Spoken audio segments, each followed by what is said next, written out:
This is it. The headliner, the main event. After years of Lexus promising to make less boring cars and instead giving us countless spindle-grille facelifts, the 2018 LC500 is here as the brand's new North Star. It's the official halo to mark where Toyota's luxury brand is headed.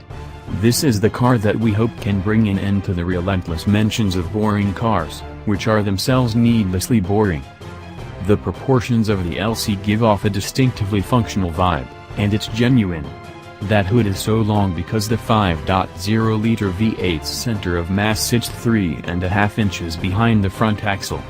The extra space up front is mostly empty. Lexus uses high-strength steel cross braces to shore up torsional rigidity instead of adding structure ahead of the front wheels, and the battery sits under the trunk floor.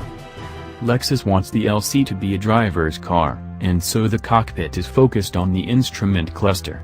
Which is just as well, because that allows you to ignore the fussy touchpad interface for the infotainment system.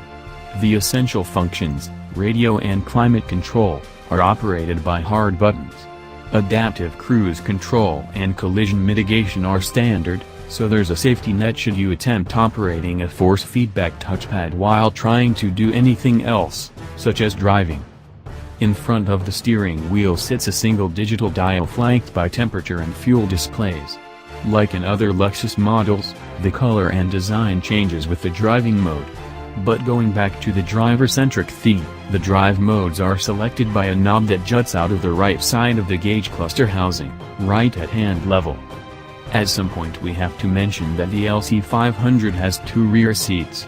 They look comfortable but are not.